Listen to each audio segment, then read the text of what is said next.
আসসালামু আলাইকুম।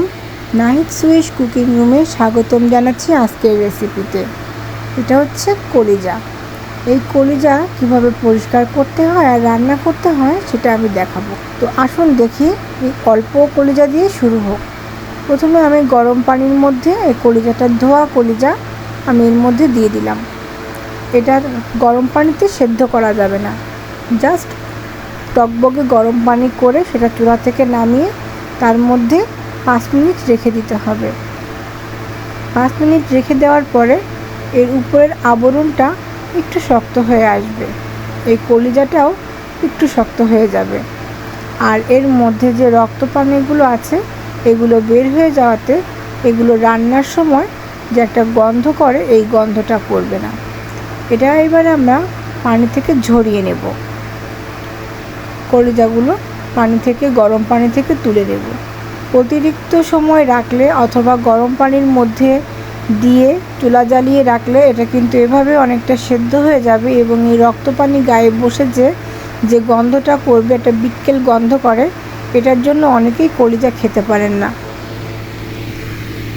তো এই কলিজাগুলোকে গরম পানি থেকে উঠিয়ে নেব। নেওয়ার পরে এর গায়ে পাতলা একটা আবরণ থাকে কলিজার উপরে, এই আবরণটা এভাবে উঠিয়ে নেব। গরম পানিতে যখন দেওয়া হবে তখন টান দিলেই আবরণগুলো আস্তে উঠে আসবে। আমি এভাবে করে, এখানে অল্প কিছু কলিজা আছে, এখান থেকে আমি এগুলো বের করে দেখাচ্ছি যে কিভাবে করে এগুলো আলাদা করে নিতে হয়। আর এর সাথে কিছু কিছু নালির মতন থাকে, এগুলো তো লিভার, এর মধ্যে যে নালির মতন থাকে এটা এখান থেকে ছাড়িয়ে নিতে হবে। খুব সুন্দর করে ছাড়িয়ে নিতে হবে যাতে করে ওই নালিগুলো কলিজার মধ্যে রয়ে না যায়। এই নালিগুলো খাওয়াটা ঠিক না। আর উপরের এই পর্দাটাও খাওয়া ঠিক না। এটা কলিজাকে বিভিন্ন ভাইরাস থেকে দূরে রাখতে সাহায্য করে বিধায় এতে কিন্তু প্রচুর পরিমাণে ভাইরাস থাকে বা জীবাণু থাকে। তো যাই হোক, এটা না খাওয়াই ভালো। এটার গা থেকে এটা তুলে ফেললে এর মধ্যে যে আরও গন্ধ আছে এই গন্ধটা চলে যায় এবং রান্নার সময় মশলাটা খুব সুন্দর করে এর মধ্যে ঢুকে যায়, যার কারণে রান্নাটা খুব টেস্ট হয়। তো আমি এভাবে করে আস্তে আস্তে যতগুলো ছিল সবগুলো থেকে এর যে পর্দাগুলো এগুলো তুলে ফেলেছি। এগুলো তোলা হয়ে গেলে আমি রান্নাটা করব একদম পানি ছাড়া। তো আপনারা আশা করি আমার রান্নাটা শেষ পর্যন্ত দেখবেন, ভিডিওটি না টেনে, এবং আমার রান্নাটা আপনাদের কাছে কেমন লেগেছে এটা জানাতে যেন ভুলবেন না। আর বিশেষ কোনো কারণে আমার গলাটা একটু বসে যাওয়াতে কথাটা স্পষ্ট শোনা যাচ্ছে না, ভাঙা ভাঙা লাগছে, এজন্য আপনারা আমাকে ক্ষমা সুন্দর দৃষ্টিতে দেখবেন। তো এই যে হালকা 5 মিনিট পানিতে ভিজিয়ে রাখার কারণে পর্দাগুলো কত সহজে খুলে আসছে এটা তো দেখতেই পাচ্ছেন, এবং রান্না করার পরও এটা অনেক মজা লাগবে। তো আমি একটা কলিজার টুকরো করে কেটে দেখাচ্ছি যেটা কি পরিমাণ সাইজে আমি রান্না করব। আমি এটাকে কিউব কিউব করে নিচ্ছি। সবগুলো একই ধরনের শেপ দিয়ে কেটে নেব। এভাবে করে আমি বাকি সবগুলো কেটে নিয়েছি। এই কড়াইটা একটু আগে আমি বাদাম ভেজেছি ঘিতে, তাই সেই কড়াইটাতেই আমি রান্না করব।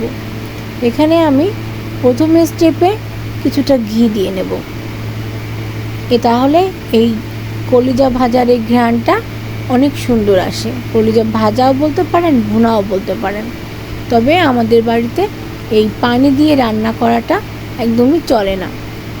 এখানে আমি 2 টেবিল চামচের মতো ঘি দিয়ে নিয়েছি। এই ঘিয়ের ব্যাপারটা হচ্ছে এরকম যে ঘ্রাণের জন্য দেওয়া, টেস্টের জন্য দেওয়া। আপনারা চাইলে আরও একটু ঘি দিয়ে নিতে পারেন, তবে আমি পরবর্তীতে এখানে একটু তেল ব্যবহার করব। ঘিটা যখন গলে যাবে তখন এর ভেতরে আমি কিছু আস্ত মশলা দিয়ে দেব, যেমন একটা দারচিনি বড় সাইজের, এটাকে ভেঙে টুকরো করে দিলাম। চুলার ফ্লেমটা আমি একটু লোয়ে রেখেছি যাতে মশলাটা পুড়ে না যায়, হালকা হালকা করে ভাজা হয় এবং এর থেকে ফ্লেভারটা বেরিয়ে আসে। এরপরে আমি এখানে তেজপাতা দিয়েছি 3-4টা। এরপরে দিয়ে দেব কতগুলো এলাচ ফাটিয়ে দেব যাতে খুব সুন্দর একটা ঘ্রাণ তৈরি হয়। এটা দেওয়ার পরে এগুলো ভাজলে খুব সুন্দর একটা স্মেল আসবে। এই স্মেলটাই আপনাকে বলে দেবে যে রান্নাটা কতটা সুন্দর হবে। এরপরে ঝরিয়ে রাখা কলিজাগুলো এইটাকে আবার কিন্তু পানি দিয়ে ধুয়ে নিয়েছি, নিয়ে ঝরিয়ে রেখেছিলাম, এটাকে এবার তেলের পরে দিয়ে দিলাম। এবার দিয়ে দেব হালকা ঝাল। এই ঝালটা আপনাদের স্বাদ মতন, কারণ আমাদের বাসায় ঝালের প্রচলনটা একটু কম, তাই একটু কম দিয়েছি। আর অল্প করে হলুদ দিয়েছি। হলুদটাও একটু কম দিলে তাতে করে এর কালারটা কিন্তু কালো আসে না। হলুদ বেশি দিলে, যেহেতু এটাতে পানি ব্যবহার করব না, সেহেতু এর কালারটা অনেক ডিপ আসবে, হলুদটা পুরো কালো হয়ে যাবে, তাই আমি এখানে হলুদটা কম ব্যবহার করেছি। এরপরে আমি খুব ভালোভাবে নাড়াচাড়া করব। আর এই ক্ষেত্রে আপনারা লবণ দিতে ভুলে যাবেন না। আমি লবণটা দিয়েছি কিন্তু একদম পরে, যেটা স্কিপ হয়ে গেছে। এরপরে এটাকে আমি হালকা করে একটু ভেজে নিয়েছি। ভেজে নেওয়ার পরে এটা থেকে একটু পরে পানি ছাড়বে, সেই পানিটা শুকিয়ে যাবে। ভাজতে ভাজতে হালকা করে যে পানিটা বেরিয়ে যাবে একদম কাঁচা, সেই পানিটা শুকিয়ে গেলে এর মধ্যে অ্যাড করতে হবে মশলা। আর এইভাবে কলিজাটা একটুখানি ভেজে নিলে কলিজার মধ্যে যে বিটকেল একটা গন্ধ থাকে, এই গন্ধটা একদম চলে যাবে। তো ভিউয়ার্স, আমার রান্নাটা যদি ভালো লেগে থাকে তবে লাইক কমেন্ট করতে ভুলবেন না, বেল আইকনে ক্লিক করে রাখবেন। এরপরে দিয়ে দেব আদা এবং রসুন বাটা। এবার একে একে দিয়ে দেব জিরা গুঁড়া, আপনারা ব্যবহার করতে পারেন জিরা বাটা। আমি এখানে ধনিয়া ব্যবহার করব না এবং ব্যবহার করব আমার হাতে তৈরি করা যে গরম মশলা দেখিয়েছিলাম আগের দিন, একটু কষ্ট করে দেখে নেবেন। ওই মশলাটা আমি এখানে ব্যবহার করব। আমার কাছে ওই মশলাটা থাকলে অন্য কোনো মশলা নিয়ে আমাকে আর টেনশন করতে হয় না যেখানে আমি কি ব্যবহার করব। এরপরে ভালো করে নাড়াচাড়া করে নিতে হবে যে রসুন এবং আদা আমি ব্যবহার করেছি সেটা যেন সবার সাথে মিশে যায় এবং এর কাঁচা গন্ধটা দূর হয়ে যায়, সুন্দর স্মেল তৈরি হয়। আর গরম মশলাটা এই পর্যায়ে দিয়ে দিলাম, একটু শেষ পর্যায়ে। আর এই মশলাটা তো দেখেছিলেন যেটা রোস্টেড না, আর আমি এই যে তেলের মধ্যে ভাজছি, এই ভাজায় কিন্তু মশলাটাও ভাজা ভাজা হবে, এখানে কিন্তু মশলাটা পুড়ে যাবে না। সো এতে কিন্তু আরও ঘ্রাণটা বাড়বে। তো আমি এর মধ্যে আরও একটু তেল দিয়ে নিচ্ছি, কারণ আমি এখানে তো কোনো পানি ব্যবহার করব না, পুরোটাই তেলের হবে। কলিজা ভাজা, এটা ভুনা না, এটা ভাজা, কারণ ভুনাটাতে মশলা থাকে, গ্রেভি থাকে, পানি দিয়ে করা হয়। তো এটা এভাবে করে নাড়াচাড়া করে করব। এটা যখন হাফ ডান হয়ে যাবে তখন আমি এখানে ব্যবহার করব পেঁয়াজ কুচানো, 1/2 কাপ পেঁয়াজ কুচি। এই পেঁয়াজ কুচিটা আপনাদের কলিজা কী পরিমাণ রান্না করছেন সে অনুযায়ী দিতে হবে। যদি পরিমাণে আরও বেশি হয় তবে আরও বেশি দিতে হবে। এই পেঁয়াজটা দিয়ে ততক্ষণ পর্যন্ত ভাজবো যতক্ষণ না পর্যন্ত পেঁয়াজটা বেরেস্তার মতন হয়ে আসে, এবং নাড়াচাড়া করতে হবে কনস্ট্যান্টলি, নাড়াচাড়া করতে হবে আর রান্না করতে হবে।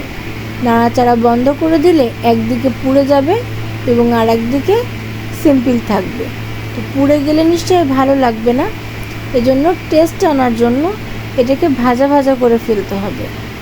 পেঁয়াজটা চিকন চিকন করে করার পরে এর মধ্যে দিয়ে ভাজলে এটা বেরেস্তার মতো হয়ে যাবে। আর সেই সঙ্গে আমি 3টা শুকনো ঝাল এখানে বোটা সহ দিয়ে দিলাম, কারণ ঝাল খেতে তো সবার আপত্তি থাকে, যারা ঝাল খাবে তারা এই শুকনো ঝালটা ভেঙে নিয়ে খেতে পারবে, প্লাস এই ঝালের একটা ফ্লেভার বের হবে যেটা অনেক সুন্দর। আর কখনো যদি আমার মতো এভাবে পানি ছাড়া কলিজা ভুনা না করে থাকেন তবে একবার হলেও ট্রাই করে দেখবেন যে আমি বিষয়টা কিভাবে রান্না করলাম আর কতটা টেস্ট হলো। একবার যদি না করেন তাহলে তো বুঝতে পারবেন না, শুধু দেখে মনে হবে যে পানি ছাড়া রান্না করলে খাই কীভাবে, কিন্তু কতটা মজা লাগে সেটা শুধুমাত্র রান্না যে করবেন সেই বুঝতে পারবেন। তাই আশা করছি আপনারা রান্নাটা করবেন, ভিডিওটি সম্পূর্ণ দেখবেন আর আমার পেজ নাহিদ সুইশন ক্রাফটে ফলো দিয়ে রাখবেন, লাইক করবেন। আমার গ্রুপ নাহিদ সুইশ কুকিং রুম, এতে জয়েন হয়ে যাবেন আমার রান্নার বিষয়ক সংক্রান্ত যাবতীয় আড্ডা দিতে। এবার ভালো করে নাড়াচাড়া করে যখন দেখব কি যে আমাদের এই কলিজা ভুনা করতে করতে এর পেঁয়াজটা বেরেস্তার মতন হয়ে যাচ্ছে বা যখন একদম লাল হয়ে যাবে, সেই মুহূর্তে আমাদের রান্নাটা শেষ হবে। তো ভিউয়ার্স, দেখলেন কত অল্প সময়ে এবং কত অল্প উপকরণে আমার এই রান্নাটা, কলিজা ভাজি বা কলিজা ভুনা, রুটি, পরোটা, পোলাও, যে কোনো কিছু দিয়ে খুব মজা লাগে। আর এখন তো সবার ঘরে মাশাআল্লাহ কলিজা আছে, অনেকের ঘরেই আছে, যাদের ঘরে আছে, যারা এখনও রান্না করে পারেননি তারা এইভাবে অবশ্যই ট্রাই করে দেখবেন আর খেয়ে আমাকে কমেন্টে জানাবেন যে কেমন লেগেছে। বস্তুত আপনারা যদি এটা না করেন তবে কিন্তু আমি কি করেছি এটা কিন্তু বুঝতে পারবেন না। আর যদি এই রান্নাটা পারফেক্ট কোনো রান্না না হতো, সুস্বাদু কিছু না হতো, তবে অযথা আমি আপনাদের সাথে ভিডিওটি শেয়ার করতাম না। তো আমার রান্না এখানেই শেষ হয়ে যাচ্ছে, তেল উপরে উঠে গেছে, কলিজার পানি শুকিয়ে গেছে আর বেরেস্তাও তৈরি হয়ে গেছে। তো রান্না মোটামুটি শেষ পর্যায়ে, এবং এটাতে কলিজা যে খুব বেশি শক্ত হবে তা না। আর এটাকে স্পাইসি করার জন্য আর একটু ঝাল ব্যবহার করতে পারেন বা গোলমরিচের গুঁড়া ব্যবহার করতে পারেন, তবে আমার ফ্যামিলিতে ঝালটা এলাও না, তাই একটু কম ব্যবহার করেছি। তো রান্নাটা দেখে কেমন লাগলো সেটা অবশ্যই জানাবেন, আর রান্নাটা করে কেমন লাগলো সেটা খাওয়ার পরে আমাকে কমেন্ট বক্সে জানাবেন। আর আমার জন্য দোয়া করবেন যেন পরবর্তীতে আপনাদের জন্য এরকম সুন্দর সুন্দর আনকমন রেসিপি আমি নিয়ে আসতে পারি। কলিজার এই রান্নাটা অনেকেই হয়তো করেন না, আর যারা করেন তারা কিভাবে করেন সেটা আমার সাথে শেয়ার করতে পারেন। আমি কখনো কোনো বাসাতে এরকম রান্না দেখিনি আমাদের নিজেদের ফ্যামিলিতে ছাড়া। অন্য কোথাও আমি কলিজা এরকম পানি ছাড়া ভুনা করতে দেখিনি, সবসময় ঝোল করে রান্না করতে দেখেছি, যেটা আমাদের বাড়িতে কখনোই চলে না, আমরা কখনো খাইনি, খাইও না, কারণ আমাদের ভালো লাগে না। তো এই রেসিপিটা একদমই অন্যরকম, একবার হলেও বাসায় ট্রাই করবেন। আর আমার রান্না এই পর্যায়ে শেষ হয়ে যাচ্ছে। তো রান্না শেষ হওয়ার আগে আপনাদের কাছে বলে রাখি ভিউয়ার্স, লাইক কমেন্ট দিয়ে পাশে থাকবেন আর কেমন হয়েছে আমাকে জানাতে ভুলবেন না। আমার ফেসবুক পেজে ফলো দিয়ে রাখবেন। তো আমার রান্না যে শেষ হয়ে গেল, আপনাদেরকে পরিবেশন করে দেখাচ্ছি। আপনারা সবাই সুস্থ থাকবেন, ভালো থাকবেন সেই কামনা করছি। আজকের মতো এ পর্যন্তই। এই ছিল আমার কলিজা ভুনা বা কলিজা ভাজার রেসিপি। আল্লাহ হাফেজ।